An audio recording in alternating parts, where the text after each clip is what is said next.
At a family barbecue, I went inside for drinks. On my way back, I heard her younger brother say, "Hard to believe you're with him. He's just a mechanic.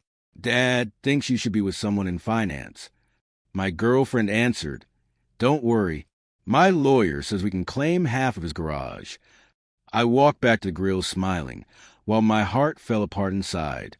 A few days later, my phone exploded with hundreds of messages from her, begging me to answer. So there I was, 29 years old, grease under my fingernails, and thinking I had life figured out.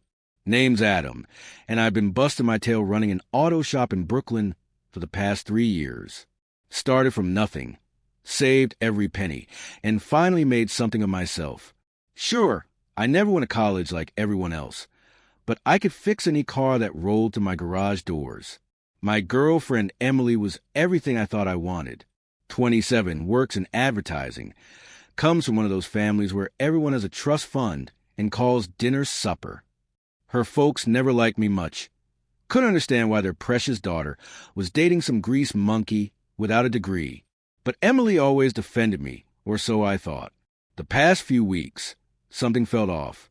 Emily had been acting weird, spending more time on her phone, taking calls in the other room. When I'd ask about it, she'd brush me off with some excuse about work stress or family drama. You know that feeling when your gut tells you something's wrong, but your brain keeps making excuses? Yeah, that was me. I'd actually blown through most of my savings helping Emily move to New York and get settled in her job. Figured that's what you do for someone you love, right? I was already thinking about ring shopping, maybe proposing next spring. The whole American dream thing. House with a white picket fence, maybe a couple of kids running around the yard. So last weekend, Emily suggests we throw a barbecue for her family. Her parents, her younger brother Steve, couple of cousins, the whole crew coming to our place. I was actually excited about it. Thought maybe this was my chance to finally win them over. Show them I'm not just some deadbeat mechanic. Spent all morning prepping. Got the good steaks. Made my secret barbecue sauce. Even cleaned the garage so her dad couldn't complain about the smell of motor oil. Everything had to be perfect. The family shows up right on time, all dressed like they're going to some country club event instead of a backyard barbecue. Emily's dad, Edward, barely shakes my hand. Her mom, Patricia, gives me one of those fake smiles that doesn't reach her eyes. But I'm determined to make this work. I'm out there manning the grill, flipping burgers, making small talk about the weather and local sports teams. Steve starts talking about his internship at some financial firm, dropping names of companies I've never heard of. Everyone's nodding along like he just discovered the cure for cancer. About an hour in, I realize we're running low on drinks. Emily's got her whole family there, and I'm trying to be the perfect host. So I head inside to grab another cooler of beer and some sodas from the fridge. That's when my world came crashing down. As I'm walking back through the house, I can hear voices from the backyard. You know how sound carries differently when you're inside? I wasn't trying to eavesdrop, but I caught Steve's voice clear as day through the screen door. "I still can't believe you're dating this guy. He's just a mechanic. Dad's right. You need to find someone in finance or something." My blood went cold. I stopped dead in my tracks, holding that cooler like it weighed 1,000 pounds. But what came next absolutely destroyed me. Emily's voice, my girlfriend of 2 years, the woman I was planning to propose to, responded without missing a beat. "I'm already working on that. My lawyer says we can take half his share of the auto shop." I stood there in my own kitchen, feeling like someone had just sucker punched me in the gut. The woman I loved, the woman I'd given everything for, was planning to take me for half of everything I built with my own 2 hands. The worst part? She said it so casually, like she was talking about the weather or what to watch on Netflix. I forced myself to walk back outside, plastering the biggest fake smile on my face that I could manage. Set down that cooler, grabbed my tongs, and went right back to flipping burgers like nothing happened. But inside I was falling apart. The rest of that barbecue was torture. Every laugh from Emily felt like a knife in my back. Every time her family made some snide comment about blue-collar work, I wanted to throw them all out. But I kept cooking, kept serving, kept playing the part of the happy boyfriend. Steve made some joke about how mechanics always smell like oil, and everyone laughed. Emily didn't defend me. She just smiled and changed the subject. As the evening wound down and her family started heading home, Emily hugged me and told me how proud she was of how well the barbecue went. Said her family was really warming up to me. I just nodded and started cleaning up, my heart breaking into a million pieces. That night, after Emily fell asleep, I sat in my living room staring at the ceiling, trying to process what I'd heard. 2 years together. 2 years of me thinking we were building something real, something that mattered. Instead, I've been nothing more than a mark in some elaborate con game. But here's the thing about growing up working class in Brooklyn. You learn pretty quick that when someone tries to screw you over, you don't just roll over and take it. I had some planning to do. The next morning, I woke up with crystal clear purpose. Emily was already gone for work, and I had the whole day ahead of me. Time to find out exactly how deep this betrayal went. And trust me, what I found was going to change everything. The next morning hit me like a cold shower. Emily was already gone for work, and I found myself alone in our apartment with nothing but questions burning in my head. That conversation from the barbecue kept playing on repeat, and I knew I had to dig deeper. Now, I'm not proud of what I did next, but desperate times call for desperate measures. Emily always left her laptop on the kitchen counter, usually still logged into everything. She trusted me completely, which made what I was about to discover even more brutal. I opened that laptop with shaking hands, telling myself I was just being paranoid. Maybe I misheard something at the barbecue. Maybe there was some innocent explanation for all this. Boy, was I wrong.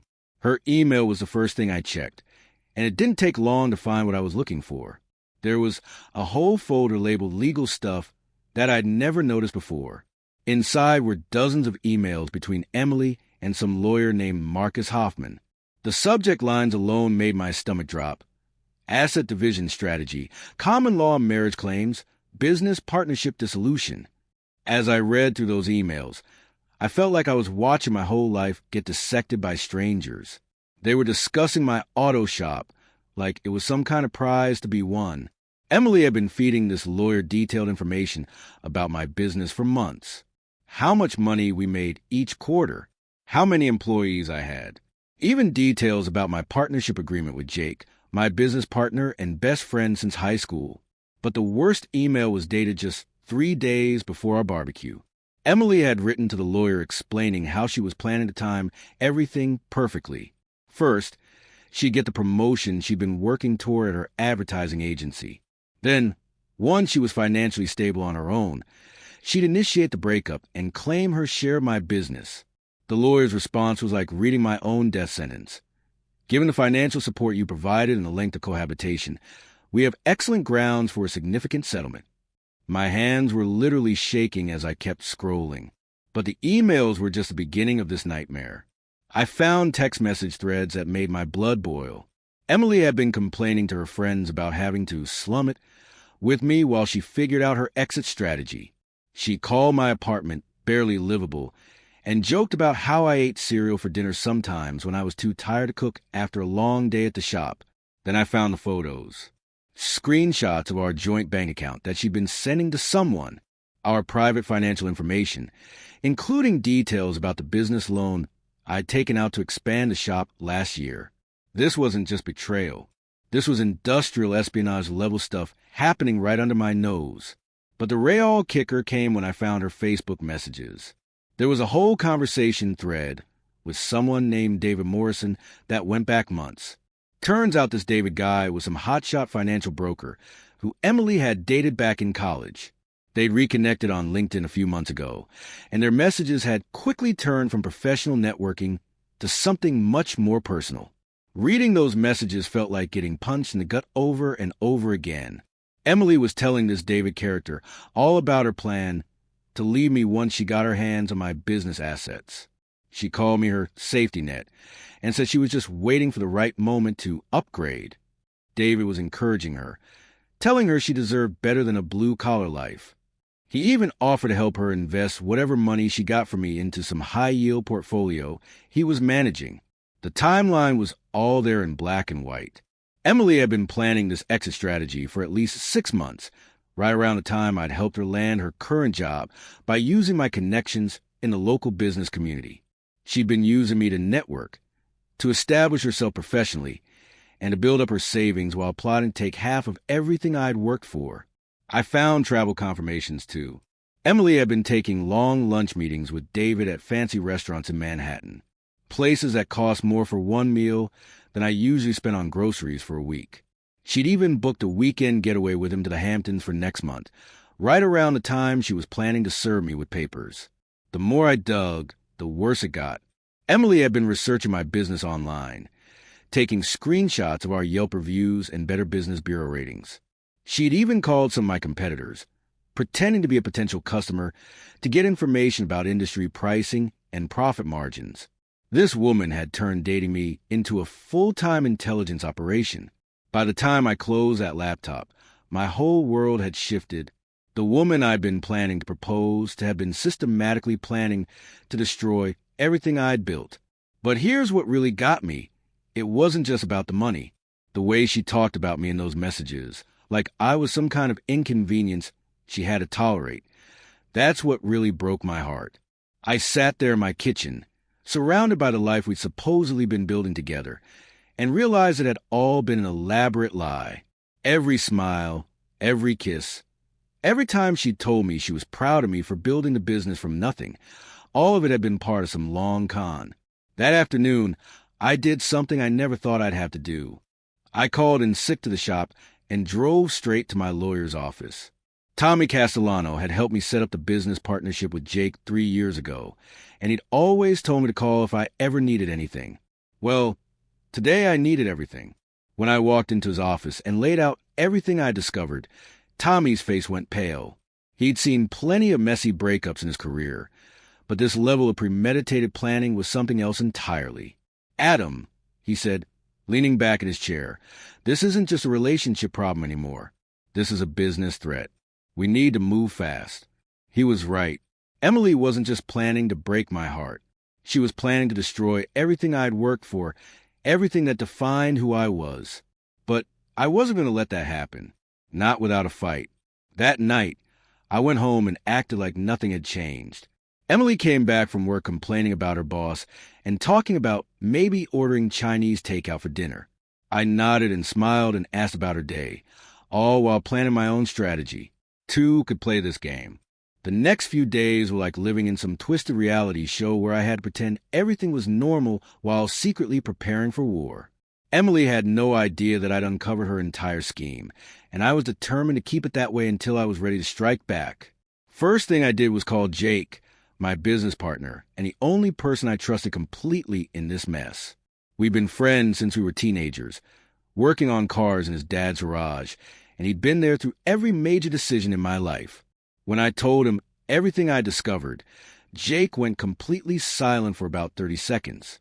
Then he started cursing in 3 different languages. His family came from Italy, and when Jake got really angry, his grandmother's vocabulary came out in full force. That scheming witch, he finally said in English. Adam, we gotta protect the business. Everything we built is on the line here. Jake was right. We'd started that auto shop with nothing but determination and a small business loan that we were both personally liable for. Every piece of equipment, every tool, every customer relationship we'd built from scratch. The idea that Emily thought she could just waltz in and claim half of it made my blood boil. We spent the next morning at Tommy's law office, going through every document related to the business. The good news was that Emily's name wasn't on any of the official paperwork.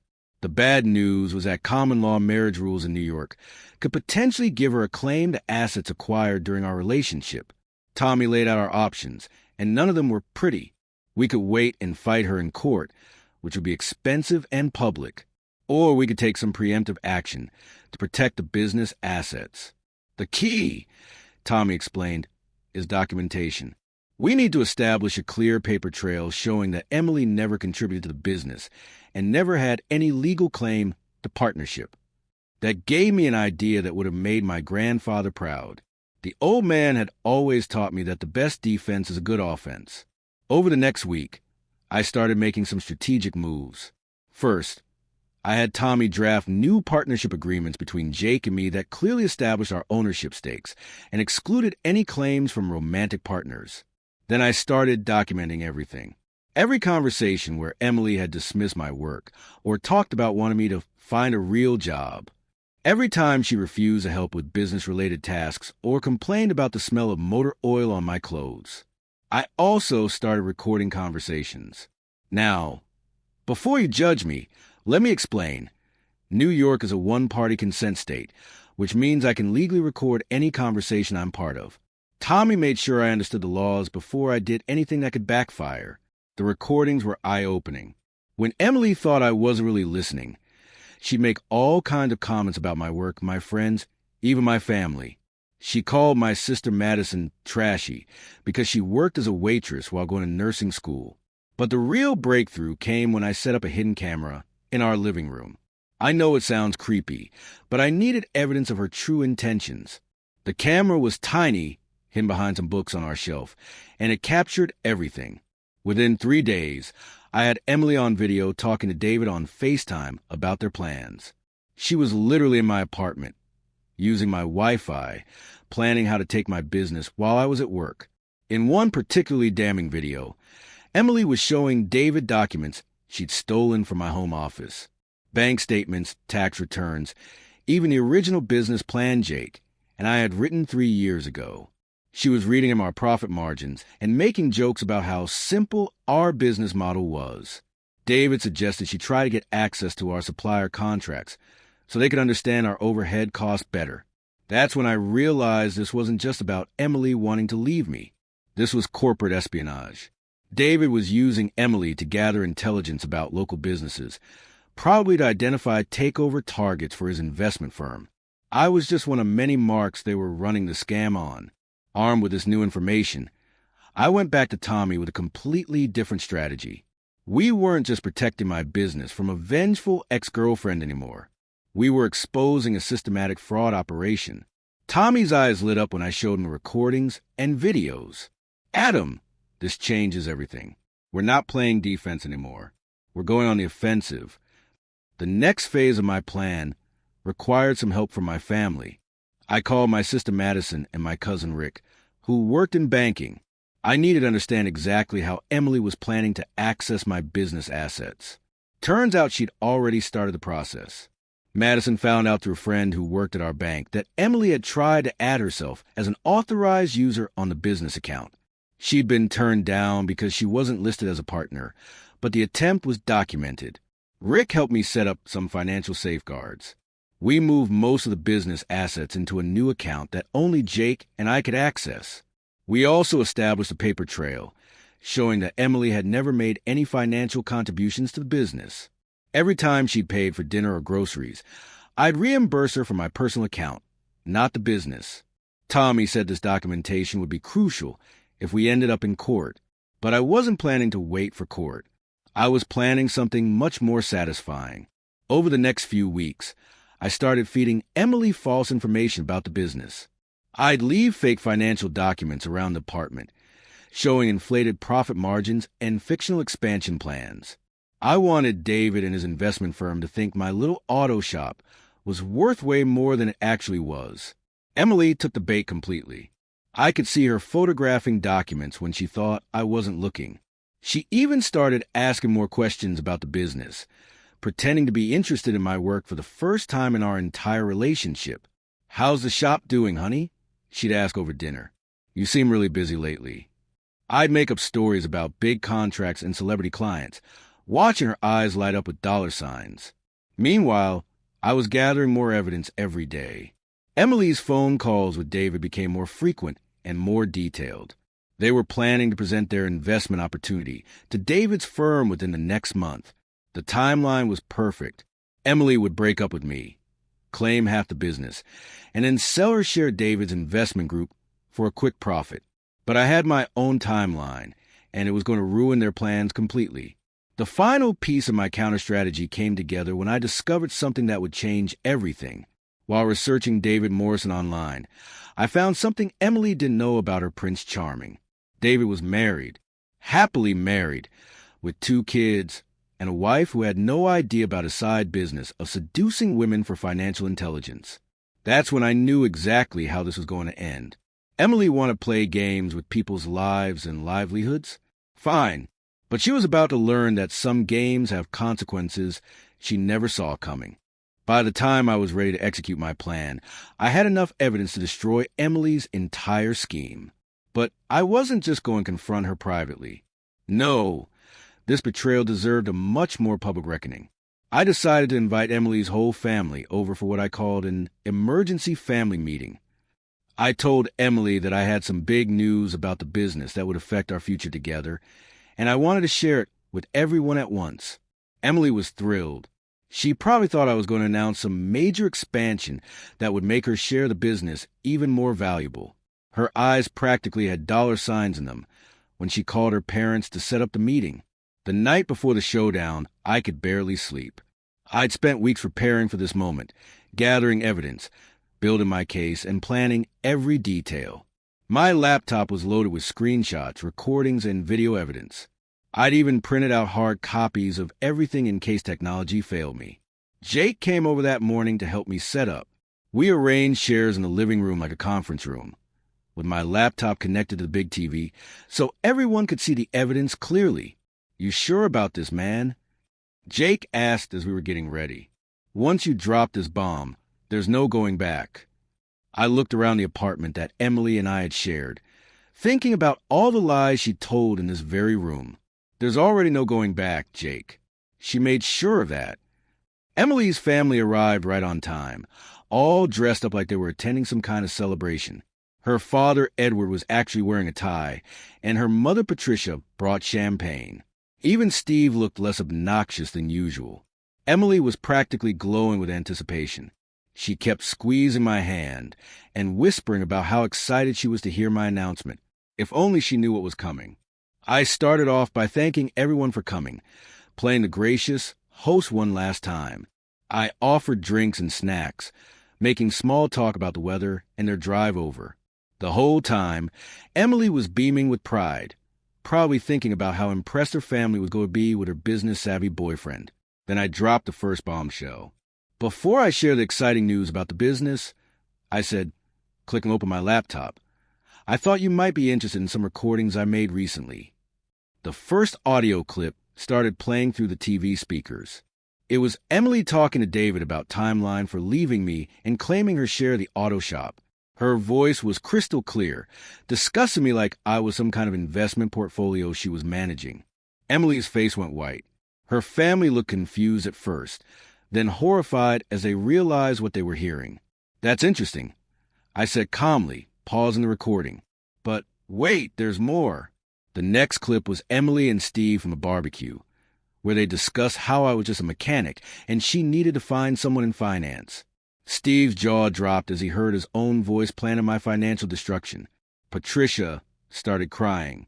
Edward's face turned red with either embarrassment or anger. I couldn't tell which. But I wasn't done. Not by a long shot. The video evidence came next. Emily on FaceTime with David, showing him my private financial documents. Emily photographing business papers when she thought I was asleep. Emily literally coaching David on how to evaluate my business for a potential takeover. With each new piece of evidence, Emily sank deeper into her chair. She tried to speak several times, but I held up my hand.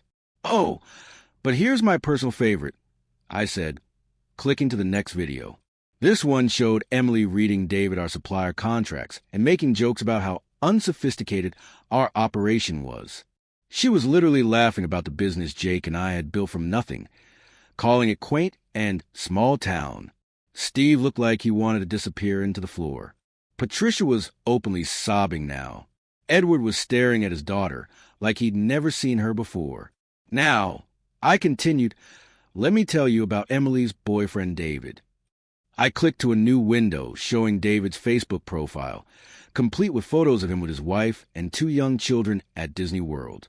"Turns out your daughter has been having an affair with a married man who's been using her to steal business intelligence from local companies. Emily wasn't just planning to leave me. She was part of a systematic fraud operation."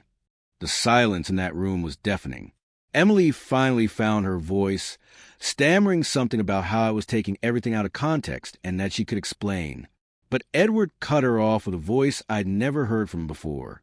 It was cold, furious, and completely disgusted. "Emily Rose Martinez," he said, using her full name like she was a child in trouble. "What have you done?" That's when Emily completely lost it. She started screaming about how I had no right to spy on her, how I'd violated her privacy, how everything she'd done was justified, because I wasn't good enough for her anyway. She called me every name in the book, telling her family that they'd been right all along about me being just a low-life mechanic who didn't deserve someone like her. The mask was completely off now. This was the real Emily, the one I'd been living with for 2 years without knowing it. But her tantrum only made things worse. With every nasty thing she said about me, her family looked more horrified. Patricia actually covered her mouth with her hands when Emily started ranting about how she'd earned half my business by putting up with my pathetic lifestyle. Steve tried to defend his sister, saying something about how maybe she'd just gotten over her head. That's when I played the recording of Emily telling David that her family would support her no matter what because they were desperate for her to marry rich. Steve's face crumbled as he heard his sister describing his own parents as social climbers who'd raised her to be a gold digger. Edward stood up suddenly, his face purple with rage. For a moment, I thought he might actually hit something. Instead, he walked over to the coffee table where Patricia had set the champagne and swept everything onto the floor. The crash of breaking glass seemed to wake everyone up. "You want to know what I think of your family dynamics?" I said, standing up myself. "I think you raised a daughter to believe that using people is acceptable as long as you get what you want. I think you taught her that love is transactional and that people like me exist to be exploited." I looked directly at Emily, who was still crying and cursing. "But here's what you didn't count on. I may not have your college degree or your trust fund, but I'm not stupid, and I'm sure as hell not going to let you destroy everything I've worked for." Patricia asked the question I've been waiting for. "What happens now?"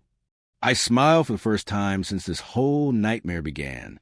Now Emily gets to explain to her married boyfriend why his wife Sarah just received a very detailed email about his extracurricular activities. Emily's screaming stopped abruptly. "You didn't." "Oh, I did. About an hour ago. Along with copies of all your text messages and videos of your planning sessions." The look of pure panic on Emily's face was almost worth everything I'd been through. Edward turned to his daughter one more time. "Pack your things. You're coming home. And Emily, you're going to fix this mess you created, starting with returning any documents you stole." Then he looked at me with something that might have been respect. "Adam, I owe you an apology. My daughter has disgraced our family, and I'm sorry you got caught up in her schemes." As Emily's family prepared to leave, taking their crying, ranting daughter with them, I felt something I hadn't expected. Not victory, but relief. For the first time in months, I could breathe again. The weight of living a lie was finally off my shoulders. But the best part? This was just the beginning of Emily's consequences. The days after family meeting were like watching dominoes fall in slow motion. I'd turned my phone off for the first 24 hours because I needed some peace to process everything that happened. When I finally turned it back on, I had 47 missed calls and about 100 text messages from Emily. The messages started with anger, moved through bargaining, hit depression, and landed somewhere around pure desperation. Emily was begging me to answer her calls, saying she could explain everything, promising she'd change her mind about David and wanted to work things out. But the damage was done and we both knew it. I didn't reply. That might sound cold, but after everything she put me through, I wasn't interested in hearing her sob story about how David had manipulated her or how she'd never meant for things to go so far. The next morning, I got a call from Sarah Morrison, David's wife. She got my contact information from the emails I'd sent her, and she wanted to meet in person to talk about what David and Emily had been planning. Sarah turned out to be nothing like what I'd expected. She was a kindergarten teacher with a kind face and worried eyes, and she'd been married to David for 8 years. She had no idea about his side business of seducing women for financial information. We met at a coffee shop in Manhattan, and Sarah brought a folder thick with evidence she'd found after confronting David. Turns out Emily wasn't his first victim. David had been running similar scams on at least 3 other women over the past 2 years. There was Jennifer, a restaurant owner in Queens who'd nearly lost her business when David's investment firm tried to buy her out at below-market prices. There was Michelle, who owned a small marketing company that David had systematically undermined after getting inside information through another girlfriend. Emily had just been the latest mark in a well-practiced con game. The worst part, Sarah told me, stirring her coffee with shaking hands, is that I believe him every time he said he was working late or traveling for business. I was so focused on taking care of our kids and trusting my husband that I never questioned where he was really going. I felt bad for Sarah, but I also felt vindicated. This wasn't just about Emily being a terrible person. She'd gotten caught up in something much bigger and more organized than I'd originally thought. Sarah had already filed for divorce and was working with a lawyer to expose David's business practices to his investment firm. It turned out that using personal relationships to gather insider information about potential acquisition targets was not just unethical, it was illegal. David was about to lose his job, his marriage, his kids, and possibly face criminal charges for fraud. Emily's Prince Charming was crashing down even harder than she was. Over the next week, I started piecing together what Emily's life had become after that family meeting. My sister Madison had a friend who worked in the same building as Emily's advertising agency, and the gossip mill was working overtime. Apparently, Emily had been crying at her desk for days. She'd taken several sick days, and when she was at work, she looked like she hadn't slept in weeks. Her co-workers were starting to ask questions about what was going on in her personal life. Then came the news I'd been waiting for. Emily's promotion, the one she'd been counting on to make her financially independent before leaving me, had been rescinded. Her boss had apparently heard rumors about Emily's personal drama and decided that someone going through a messy breakup wouldn't be focused enough for increased responsibilities. The advertising world was small, and word traveled fast about professional instability. Without that promotion, Emily's entire exit strategy collapsed. She couldn't afford to live on her own in New York, especially not with the legal bills she was about to face. Her parents had apparently laid down some serious conditions before agreeing to let her move back home. According to Madison's gossip network, Edward had given Emily an ultimatum: get therapy, find a new job, and stay away from men for at least a year, or figure out her own living situation. The legal proceedings moved faster than I'd expected. Tommy had structured everything perfectly, and Emily's lawyers quickly realized they had no case. All that evidence I gathered proved that Emily had never contributed to business and had actually been planning to defraud me. Instead of fighting a long court battle, Emily agreed to sign papers stating she had no claim to any business assets in exchange for me not pressing criminal charges for theft of confidential documents. But the real justice came from an unexpected source. About a month after everything exploded, I got a call from a reporter at a local business journal. Sarah Morrison had gone public with David's investment fraud scheme, and the story was making waves in the financial community. The reporter wanted to interview me as one of David's victims, and I agreed. The article that came out painted Emily as either a willing co-conspirator or a naive victim who'd been used by a professional con artist. Either way, her reputation in New York's professional circles was completely destroyed. 3 months later, I was sitting in my auto shop on a Saturday morning when Madison called with a final update on Emily's situation. She'd moved back to her parents' house in New Jersey, taken a job at a small marketing company for half the salary she'd been making in New York, and was apparently seeing a therapist 3 times a week. David had been fired from his investment firm and was facing multiple lawsuits from his victims. His wife had gotten custody of the kids and most of their assets. He was living in a studio apartment and working as a financial advisor at a strip mall office. Do you feel bad for her? Madison asked me. I thought about that question for a long time before answering. Did I feel bad that Emily's life had imploded? Maybe a little. But did I regret exposing her scheme and protecting everything I'd worked for? Not for a second. She made her choices, Mad. I finally said, I just made sure she lived with the consequences. The best part of this whole experience was how it changed my relationship with my business. Jake and I had always been good partners, but going through this crisis together made us realize how much we'd built and how worth protecting it was. We expanded the shop, hired 2 more mechanics, and started specializing in classic car restoration. Business was booming, and for the first time in months, I was excited about the future instead of worried about protecting the past. I also learned something important about myself. I'd always felt insecure about not having a college degree, about being just a mechanic in a world that seemed to value white-collar credentials over blue-collar skills. But watching Emily's college-educated, professionally successful schemes collapse, while my straightforward, honest business thrive taught me that character matters more than credentials. 6 months after that barbecue that changed everything, I was doing better than I'd ever imagined. The shop was profitable. I bought out Emily's lease on our old apartment and turned it into a workspace. And I'd even started dating again. Her name was Lisa. She was a nurse who brought her car to the shop, and she thought it was cool that I could fix engines with my hands instead of sitting in an office all day. Emily had tried to teach me that I wasn't good enough, that I needed to be something different to deserve love and respect.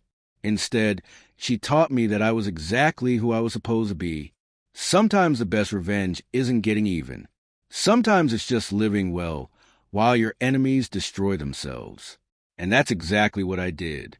Hey everyone, thanks for sticking with me through this crazy story from my life. I know it was a wild ride, but sometimes reality is stranger than fiction, right? What do you think about how everything played out? Did Emily get what she deserved, or did I go too far with my revenge plan? And what about David? Should guys like him face criminal charges for using relationships to commit business fraud?